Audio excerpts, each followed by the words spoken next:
Welcome eight physics learner platform. Previous lecture में हम लोगों ने ट्रांसफॉर्मेशन इक्वेशन क्या होती है उसको हमने समझा था और हमने ये देखा था कि उसके दो पार्ट थे, एक गैलीलियन ट्रांसफॉर्मेशन और एक लोरेंज ट्रांसफॉर्मेशन। उस क्रम में हम लोगों ने गैलीलियन ट्रांसफॉर्मेशन क्या होता है उसको डिटेल में समझा था और वहां पर हमने ये चर्चा की थी कि अब हम नेक्स्ट लेक्चर से जो डिफरेंट फिजिकल क्वांटिटीज है जैसे position, velocity, momentum, force, acceleration, इन सभी के लिए ट्रांसफॉर्मेशन इक्वेशंस को फाइंड करेंगे। तो उसी क्रम में आज हम लोग सबसे पहले स्थिति के रूपांतरण को समझते हैं। रूपांतरण क्या होता है वो आपको अच्छे समझ में आ गया। मैं एक बार वापस से बोल देता हूं। रूपांतरण संबंध का मतलब सिंपल सा है कि कोई एक घटना घट रही है, घटना एक ही है, उस घटना को आप एक निर्देश तंत्र S से देख रहे हो, एक S डैश से देख रहे हो। S से जब आप देख रहे हो तो S के सापेक्ष इस घटना की जानकारी आपको है, वो नोन है, और S डैश के सापेक्ष अननोन है। तो आप क्या करोगे, नोन और अननोन में एक ऐसा रिलेशन लेकर के आओगे जिसकी सहायता से आप अननोन क्वांटिटी का मान ज्ञात कर सको। और वो हम सबसे पहले स्टार्ट करेंगे स्थिति के लिए। तो देखिए बहुत सिंपल है, ध्यान से आप देखिएगा। तो मैंने सबसे पहले लिखा है स्थिति का रूपांतरण, ट्रांसफॉर्मेशन ऑफ पोजीशन। अब इसमें हम एक एक करके चीजों को मैं यहाँ पर बिल्कुल डिटेल में लिख करके बताऊंगा, तो आपको अलग से कुछ भी नहीं करना है, कोई बुक वगैरह कुछ पढ़ने की आवश्यकता नहीं है। हर चीज को नोट्स के फॉर्मेट में बोर्ड पर एक एक चीज को लिख दूंगा। तो देखिए सबसे पहले हम यहाँ पर लिखेंगे, एक मिनट, सबसे पहले आप लिखिए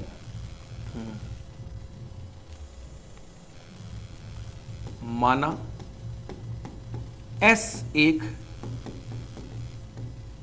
स्थिर निर्देश तंत्र है जिसके सापेक्ष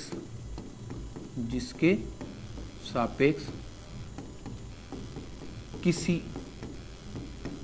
कण की स्थिति R, ठीक है, किसी कण की स्थिति जिसको मैं R कहूंगा, वो क्या है, मुझे ज्ञात है, किसी कण की स्थिति ज्ञात है। तो डायग्राम क्या हो जाएगा, ये है मेरा एक निर्देश तंत्र S और ये कोई कण है जिसके सापेक्ष स्थिति को मैंने क्या कह दिया, R, वो कैसी है, मुझे ज्ञात है। अब मैं क्या करूंगा, अब आगे लिखिए, एक अन्य जड़त्वीय, याद रखना गैलीलियन रूपांतरण में जो दूसरा निर्देश तंत्र है वो कैसा है, जड़त्वीय है। एक अन्य जड़त्वीय निर्देश तंत्र S डैश है जिसके सापेक्ष कण की स्थिति ज्ञात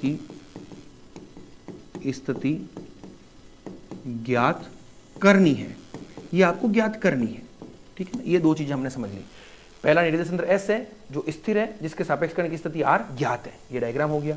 फिर एक अन्य जड़त्व निर्देश तंत्र है। अब जड़त्व है तो इसका मतलब क्या हो गया, वो S के सापेक्ष नियत वेग से गतिशील होगा, इनबिल्ट, लिखने की आवश्यकता नहीं। एक अन्य जड़त्व निर्देश तंत्र S डैश है जिसके सापेक्ष कण की स्थिति ज्ञात करनी है। अब करनी है तो वो कैसे करेंगे उसको आप डायग्राम को समझिए। अब देखिए यहां पर मेरे पास दो सिचुएशन है। क्या है, केस नंबर 1, मैं यहां पर दोनों सिचुएशनों को अलग अलग बना देता हूं। डायग्राम देखो, पहला केस तो हो गया कि ये आपका S है जिसका मूल बिंदु आपको पता है O है, ये कोई घटना है, ठीक है ना, और ये मेरी डिस्टेंस क्या थी, R थी। अब मान लीजिए प्रारंभ का मतलब क्या हो गया, t इजिकल टू 0 समय पर, t इजिकल टू 0 समय पर दोनों निर्देश तंत्र कैसे हैं, समपाती है। समपाती मतलब कोइंसाइड, ठीक है ना, दोनों का मूल बिंदु क्या, एक ही है। यही मूल बिंदु S का है और यही मूल बिंदु S डैश का है। सिचुएशन प्रारंभ में ऐसी है, तो R डैश में कोई अंतर नहीं है, दोनों एक ही मूल, क्योंकि आप मेजरमेंट कहां से करते हो, मूल बिंदु से। जब दोनों ही निर्देश तंत्र के मूल बिंदु समान है तो कोई फर्क नहीं पड़ेगा। अब होगा क्या कि जैसे जैसे समय बीतेगा तो S तो स्थिर रहेगा और S डैश जो है वो S के सापेक्ष नियत वेग v से गति करेगा। तो किसी समय t पर सिचुएशन क्या होगी, देखिए आप, t पर सिचुएशन क्या होगी, ये जो आपका S है वो तो स्थिर है, ठीक है ना, तो वो तो एज इट इज वही रह जाएगा। लेकिन जो S डैश है वो गति करता हुआ, क्योंकि ये v वेग से चल रहा है और v कैसा है आपका, नियत है, ठीक है ना, वो गति करता हुआ क्या आ जाएगा, यहां पर आ जाएगा। तो ये सिचुएशन कब है, किसी समय t पर है और घटना तो आपकी कहीं यहां पर घट रही है। तो अब ये जो मेजरमेंट आप करोगे ना, डिस्टेंस, एक बार देखिए, ये डिस्टेंस थोड़ी सी ध्यान रखिएगा, ये डिस्टेंस हो गई आपकी R और ये डिस्टेंस हो गई आपकी R डैश। सिचुएशन समझ में आ गई। प्रारंभ में दोनों के मूल बिंदु संपाती है तो R R डैश में कोई डिफरेंस नहीं है, लेकिन किसी समय t पर S तो स्थिर रह जाएगा और S डैश S के सापेक्ष गति कर जाएगा। तो यहां पर कहीं आ गया, तो ये घटना तो वही घट रही है, तो ये डिस्टेंस r हो गई और ये डिस्टेंस r डैश हो गई। तो डायग्राम मेरे हिसाब से समझ में आ गया। अब आपको क्या करना है, आपको पता है r आपको ज्ञात है, r डैश आपको अज्ञात है, ज्ञात नहीं है, तो एक संबंध लेकर के आएंगे। ठीक है, वो संबंध ही आपका क्या होगा, स्थिति का रूपांतरण होगा। तो संबंध कैसे लाएंगे उसको आप देखिए। ठीक है, एक बार मैं डायग्राम को वापस बना देता हूं पूरा इस स्लाइड पर, ताकि चीज आसानी से समझ में आ जाए। ये देखिए मैंने वापस डायग्राम बनाया है, ठीक, एस एस डैश और ये घटना।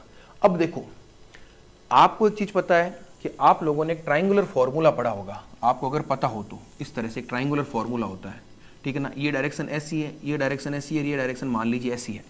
तो होता क्या है ट्राइंगुलर फॉर्मूला में कि जो दो क्रमक डायरेक्शंस होती है उनका योग तीसरी डायरेक्शन के बराबर होता है। तो मान लीजिए इसको मैं ए कहता हूं, इसको बी कहता हूं और इसको सी कहता हूं, तो मेरे पास ए प्लस बी यानी वेक्टर की बात करूंगा, ठीक है ना। ए प्लस बी इक्वल टू क्या हो जाएगा, सी हो जाएगा। ये हम ट्राइंगुलर फॉर्मूला जानते हैं। तो वो ट्राइंगुलर फॉर्मूला हम कहाँ लगाएंगे, यहाँ पर लगाएंगे। देखो एक ट्राइंगल बना है मेरे पास, मैं इसको अलग से बना देता हूँ इस तरह से। देखो यहाँ से ये ऐसे लेकर के ये डिस्टेंस तो ये है, तो ये पूरा मेरे पास क्या बना है, एक ट्राइंगुलर बना है, ठीक है ना। इस पॉइंट को मान लीजिए मैं पी कह देता हूँ, तो मेरे पास एक ट्राइंगल क्या है, देखो त्रिभुज ओ डैश पी से, इस त्रिभुज से मैं क्या लिख सकता हूँ, इस त्रिभुज से क्या मैं ऐसा लिख सकता हूँ, देखो ये डायरेक्शन ऐसे, ये डायरेक्शन ऐसे, तो इन दोनों का योग किसके बराबर, इसके बराबर। तो क्या मैं इसको ऐसा लिख सकता हूँ, देखो O dash plus O dash P is equal to O P. मुझे बताइए क्या मैं इसको ऐसा लिख सकता हूँ, नहीं लिख सकता हूँ। This plus this is equal to this, ठीक है। तो अब देखो ओ डैश पी का मान तो मुझे पता है आर डैश है, ओपी का मान आर है, लेकिन ओ डैश का मान क्या है वो हमें पता नहीं है, वो हम ज्ञात करते हैं। कैसे ज्ञात करेंगे आप देखिए। आप जानते हो कि जो वेग होता है या जो दूरी होती है वो क्या होता है, वेग इंटू समय। ये तो आप जानते हो बिल्कुल, distance is equal to velocity into time. Situation क्या थी प्रारंभ में, इनिशियल में क्या था, इस डायग्राम को देखिए एक बार, ये ओ और ओ डैश दोनों सेम थे। अब किसी समय टी पर क्या हो गया, इसको मैं यहां से हटा देता हूं, एक मिनट रुकिए वापस से बताता हूं इसको। देखो इनिशियल में दोनों सेम थे, किसी समय पर ये डिस्टेंस ट्रेवल करते हुए यहां तक आ गया, ये ओ था, ये ओ डैश था। तो ये डिस्टेंस कितनी है, ये डिस्टेंस ही तो हमें निकालनी है, ये डिस्टेंस कितनी है। तो किसी समय टी पर आया तो समय तो हो गया, अब किस वेलोसिटी से आया, यानी निर्देश तंत्र किस वेलोसिटी से चल रहा है, v से। तो v इंटू टी जो है वो क्या है, दूरी है। और कितनी दूरी है कि प्रारंभ में जब वो संपाती थे उसके बाद t समय पर वो कहां तक आया, वो दूरी कितनी हो जाएगी, v इंटू टी। मेरे हिसाब से आप समझ गए होंगे ये डिस्टेंस क्या होगी, v इंटू टी। तो ओ डैश क्या हो गया, ओ डैश हो गया आपका V T, O dash P तो आप जानते हो क्या है आर डैश, और ये है आपका आर। मेरे हिसाब से ये जो मान मैंने लिखा है उस मान में आपको कोई प्रॉब्लम नहीं होगी, बहुत सिंपल सी चीज है। ये डिस्टेंस हमने कैसे निकाल ली, पता चल गया। दूरी इज इक्वल टू वेग इंटू समय, समय आपका टी, वेग आप जानते हो एस डैश, क्योंकि ये दूरी किसने ट्रेवल की है, ये दूरी एस डैश ने ट्रेवल की है एस के सापेक्ष। तो एस डैश किस वेग से चल रहा है वो वेग आपको काम में लेना है। वापस से बता रहा हूं, ये वेग अलग है, ये कण का वेग नहीं है। मैं बार बार बोलूंगा, चिंता मत कीजिए आप, जितनी बार बोलूंगा ताकि कोई कंफ्यूजन आपके रहे ही नहीं, क्योंकि ये कंफ्यूजन अगर बरकरार रह गया कि ये वेग आगे भी कण का वेग भी आएगा, क्योंकि अभी तो हम स्थिति का रूपांतरण पढ़ रहे हैं, किसकी स्थिति, कण की, तब वेग दिख नहीं रहा है। अगला जब हम वेग का रूपांतरण पढ़ेंगे तो दो वेग आएंगे, एक कण का वेग भी होगा और एक निर्देश तंत्र का वेग भी होगा, तो फिर वहां कंफ्यूजन हो सकता है। उस कंफ्यूजन को दूर करने के लिए मैं बार बार बोल रहा हूं कि ये वेग किसका है, निर्देश तंत्र का है, और ये वेग नियत है, याद रखना, ये वेग बदल नहीं रहा है। क्यों, क्योंकि निर्देश तंत्र मेरा कैसा है, जड़त्व है, ठीक है। तो ये मान आप लिख दिए VT plus R dash equal to are.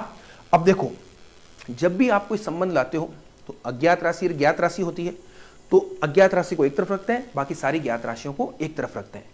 तो चूंकि अज्ञात आर डैश है तो मैंने क्या लिख दिया, R dash is equal to R, और ये वीटी इधर चला जाएगा माइनस वीटी। तो ये मेरे पास एक रिलेशन आ गया, मतलब एक तरफ डैश वाले हैं और एक तरफ बिना डैश वाले हैं। बिना डैश वाले सारे आपको मान ज्ञात है, क्योंकि आर तो आपको ज्ञात है, परिभाषा ही कह रही है कि एक के सापेक्ष ज्ञात है। वी आपको ज्ञात होगा क्योंकि ये निर्देश तंत्र किस वेग से चल रहा है वो आपको ऑटोमेटिकली पता होगा, आपको बताया रहेगा कि ये वेग, ये निर्देश तंत्र इस वेग से चल रहा है। और टी आपसे पूछा जाएगा कि 10 सेकंड पर, 15 सेकंड पर, तो वो भी एक तरह से आपको ज्ञात है।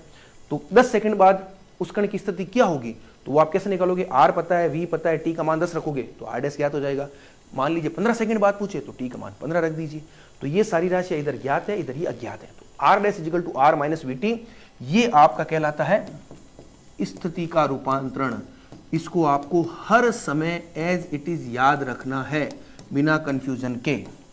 डायग्राम दिमाग में पिक्चर बननी चाहिए, कैसे आया वो पता होना चाहिए, और ये मान आपको हर समय याद रखना है, आगे एज इट इज काम आएगा, भूलना नहीं इसको कभी भी। R dash equal to R minus VT, ठीक है। तो ये आपके हो गया सिंपल सा स्थिति का रूपांतरण। अब यहां पर एक और इंपॉर्टेंट चीज आपको थोड़ी सी सीखनी पड़ेगी। देखिए आप लोग क्या जानते हो, डायरेक्शंस होती है, देखो इस तरह से मैं अलग कलर से बनाता हूं। ये मान लीजिए एक्स डायरेक्शन है, ये वाई डायरेक्शन है, ये जेड डायरेक्शन है।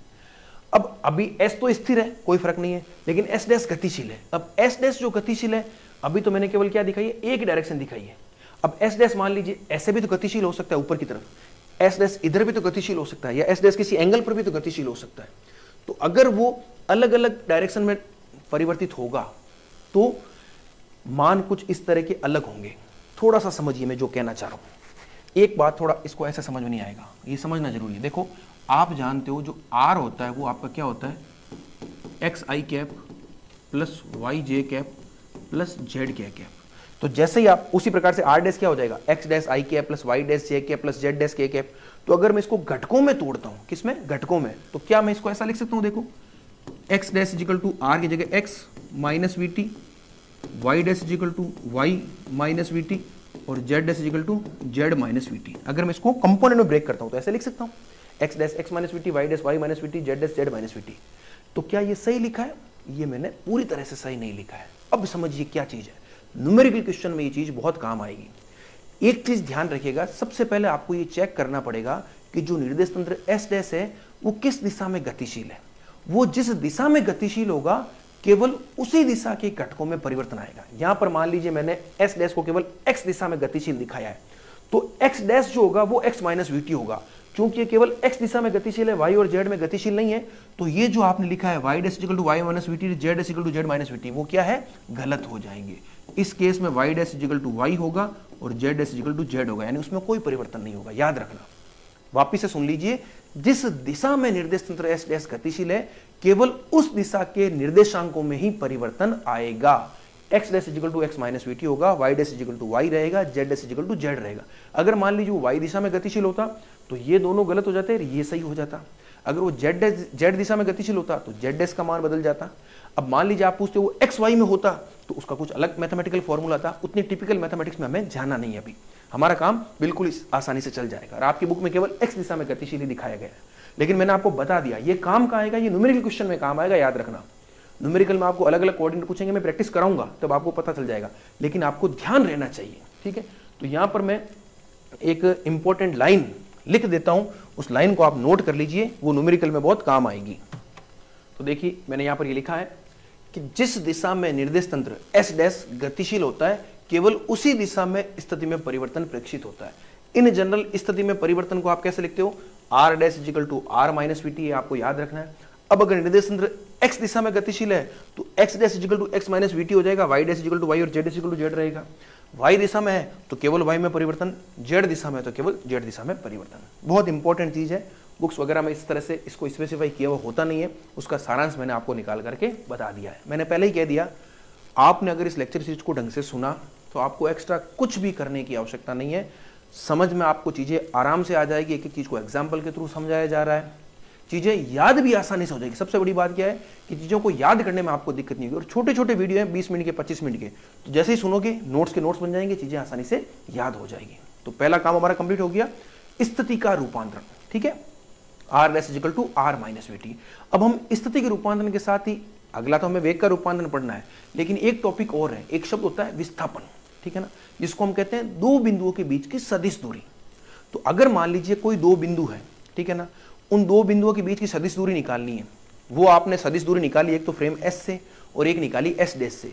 तो आप मुझे ये बताइए, जो दूरी है दो बिंदुओं के बीच की सदिश दूरी, वो दूरी अगर मैं एस से निकालूं और एस डैश से निकालूं, ठीक है ना, तो उसमें क्या चेंजेज होगा, तो वो कहलाता है आपके विस्थापन का रूपांतरण। तो वो भी हमें पढ़ना है। वो एग्जाम में क्वेश्चन पहले जिस जमाने में आपके अलग अलग सिस्टम हुआ करते थे उस समय ये क्वेश्चन हर साल पूछा जाता था कि दो बिंदुओं के बीच की सदिश दूरी का रूपांतरण निकालिए। तो वो चूंकि दूरी का ही पार्ट है तो उसको हम दूरी के साथ ही कवर कर लेते हैं। उसमें सारी चीजें मैंने बोर्ड पर लिख रखी है, ठीक है ना, तो आपको हमारा लेक्चर का टाइम थोड़ा बच जाएगा, आप नोट कर लीजिएगा, समझा मैं उसको आसानी से दूंगा। तो आइए उसको देखते हैं एक बार। तो अब हम विस्थापन का रूपांतरण देख लेते हैं। देखो मैंने यहाँ पर पूरा लिखा है, दो बिंदुओं के बीच की सदिश दूरी जिसको हम विस्थापन कहते हैं का रूपांतरण। डायग्राम में समझा देता हूं, कुछ चीजें मैंने लिखी है वो भी समझा देता हूं और फिर हम रूपांतरण संबंध को निकाल लेंगे। तो देखिए मान लीजिए आपके पास ये PQ कोई दो बिंदु है जिनके बीच की दूरी को मैंने कह दिया PQ, ये सदिश दूरी है, ठीक है। तो इस दूरी को हम क्या कर रहे हैं, एक बार s से निकाल रहे हैं और इस PQ दूरी को एक बार s डैश से निकाल रहे हैं। और हम मान लीजिए उस दूरी को मैंने PQ में तो कह दिया d और PQ डैश में मैंने क्या कह दिया d डैश। ये दो दूरी है, डिस्टेंस d, ठीक है ना, d1 नहीं, ये d है, ये याद रखना। d तो किस में हो जाएगी, d है कि बेसिकली PQ, ठीक है ना, तो उस d का मान तो हम निकालेंगे s में और d डैश हो जाएगी s डैश में। तो आपको ये बताना है कि जिस प्रकार से r dash equal to r minus vt आया, क्या उस प्रकार से d dash equal to d minus vt या कुछ ऐसा फॉर्मूला क्या आएगा, वो आपको बताना है बस, ठीक है। अब आपको जब ये डिस्टेंस d निकालनी है तो सबसे पहले आपको ये तो पता होना ही चाहिए कि इस पॉइंट की दूरी r1 है, इसकी r2 है, s डैश के सापेक्ष r1 डैश है, s डैश के सापेक्ष r2 डैश है। और दूरी हम निकालेंगे कैसे, ट्राइंगुलर से निकालेंगे। देखो पहले आप ये ट्राइंगल देखो एक बार, ये वाला O P Q, तो इससे आपकी d निकल जाएगी r1 r2 के रूप में। उसी प्रकार से O डैश PQ से निकल जाएगी d डैश r2 डैश और r1 डैश के रूप में। अभी मैं निकालूंगा, चिंता मत कीजिए। पहले डायग्राम आपने समझ लिया, सारी डिस्टेंस देख ली, P की डिस्टेंस r1 s के सापेक्ष, P की distance r1 dash s dash के सापेक्ष, Q की डिस्टेंस r2 s के सापेक्ष, Q की distance r2 dash s dash के सापेक्ष, ठीक है। तो मैंने क्या लिखा है, माना S एक स्थिर निर्देश तंत्र है, जैसा कि हम जानते हैं, डायग्राम सब में फिक्स रहेगा, तथा S डैश S के सापेक्ष नियत वेग से गतिशील है। तो ये जो V है वो कैसा है, नियत है, क्यों, क्योंकि जड़त्व है। फिर मैंने कह दिया P व Q दो बिंदु है, ये रहे P और Q दो बिंदु, जिनके S और S डैश में निर्देशांक क्या क्या है, S में तो है r1 r2, S डैश में r1 dash r2 dash. Clear है, तो चीजें मैंने लिख दी। अब हम इसको आगे बढ़ाते, अब हम क्या करेंगे, एक बार डिस्टेंस D निकालेंगे S फ्रेम के हिसाब से और d डैश निकालेंगे S डैश के हिसाब से। तो दो त्रिभुज लेंगे, O P Q और O डैश P Q, ठीक है। चलो अब हम इसको नेक्स्ट पेज पर करते हैं। डायग्राम आपके दिमाग में ध्यान रखिएगा। तो देखो त्रिभुज O P Q से, O P Q से आप क्या कर सकते हो, एक बार पीछे चलते डायग्राम में देखो, O P Q, तो डिस्टेंस क्या देखो, ये R1, ये PQ और ये OQ, तो होगा क्या, OP plus PQ is equal to OQ। Clear है, चलो लिख देता हूं मैं, क्या लिखोगे आप, OP plus PQ is equal to OQ। OP आपकी कितनी थी, R1 थी, PQ को मैंने क्या कह दिया, D कह दिया, ठीक है, और OQ कितनी है आपकी R2 है। तो यहां से D कितना आ गया मुझे बताओ, D आ गया आपका R2 माइनस R1, इसको मैंने इक्वेशन नंबर 1 कह दिया। अब ये की चीज मैं किस त्रिभुज में करूंगा, O डैश PQ में, ठीक है ना। तो लिखिए आप त्रिभुज O डैश PQ से, डायग्राम सेम रहेगा, यहां पर OP है तो वहां पर हो जाएगा आपका O डैश P, फिर वो तो PQ ही रहेगा और ये हो जाएगा O डैश Q। समझ में है ना, डायग्राम देख लीजिए वापस, ये देखो O dash P PQ is equal to O dash Q। ठीक है, तो चलो O डैश P का मान कितना है, O डैश P का मान है R1 डैश, PQ तो वही फिक्स D रहेगी, लेकिन उसको मैं एक बार D डैश दिख रहा हूं, ठीक है ना, है वो D, लेकिन उसको एक बार मैं D डैश लिखूंगा क्योंकि S डैश फ्रेम है, बस ध्यान रखना अभी ये D डैश और ये O डैश Q क्या हो जाएगा, ये हो जाएगा आपका R2 डैश। तो यहां से मुझे बताइए D डैश क्या होगी, R2 dash minus R1 dash. अब आपको ये बतानी है कि D और D डैश समान है या इसका कुछ अलग मान आएगा, क्या आएगा वो हमें बतानी है। तो अब देखिए, चूंकि हमने स्थिति का रूपांतरण पहले से ही समझ लिया है, स्थिति का रूपांतरण क्या था, R is equal to R dash is equal to R minus VT, तो अगर मुझे R1 डैश लिखना है तो R1 डैश क्या हो जाएगा, R1 माइनस VT हो जाएगा, R2 डैश क्या हो जाएगा, R2 माइनस VT हो जाएगा। तो उसका यूज करते हुए मैं इनका मान निकालूंगा। अब यहां पर नीचे एक लाइन लिखिए, आप लिखिए स्थिति के रूपांतरण से, स्थिति के रूपांतरण से आप क्या जानते हो, आप जानते हो R dash is equal to R minus VT, हम जानते हैं। तो इससे आप क्या लिख सकते हो, इससे मुझे बताओ, इससे आप ये लाइन लिख सकते हो, R1 डैश क्या हो जाएगा, R1 डैश हो जाएगा सिंपली R1, एक मिनट, R1 माइनस VT, और उसी प्रकार से आपका R2 डैश क्या हो जाएगा, R2 माइनस VT। इसको मैं कह देता हूं इक्वेशन नंबर 3।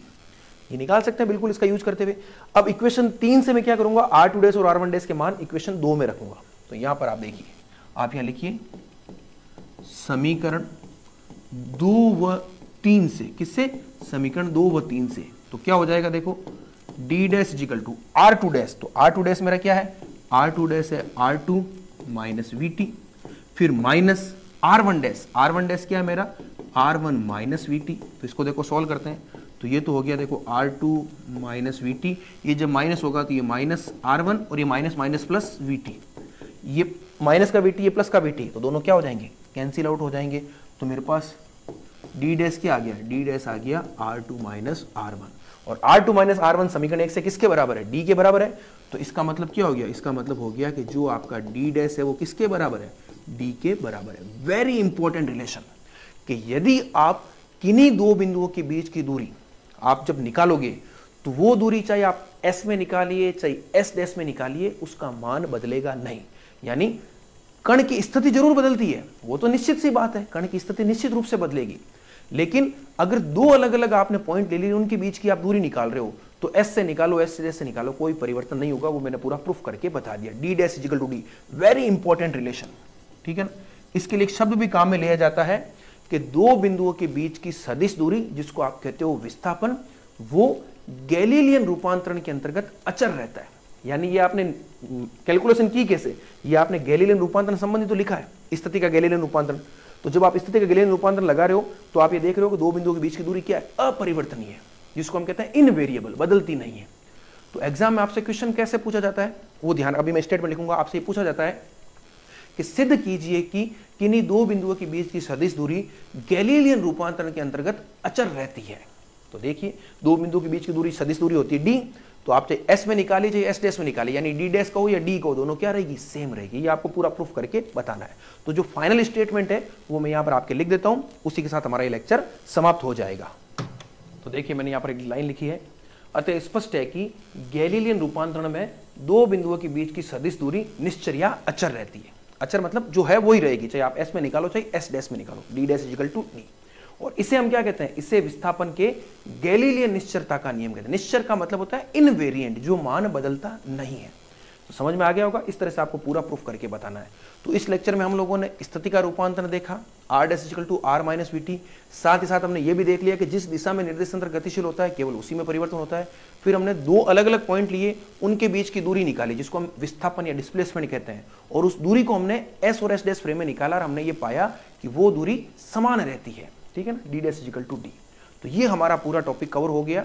अब हम नेक्स्ट लेक्चर में वेग का रूपांतरण देखेंगे, फिर त्वरण का, बल का, संवेग का, इन सभी रूपांतरणों को हम देखेंगे और आगे समझेंगे कि इनका क्या क्या एप्लीकेशन हो सकता है।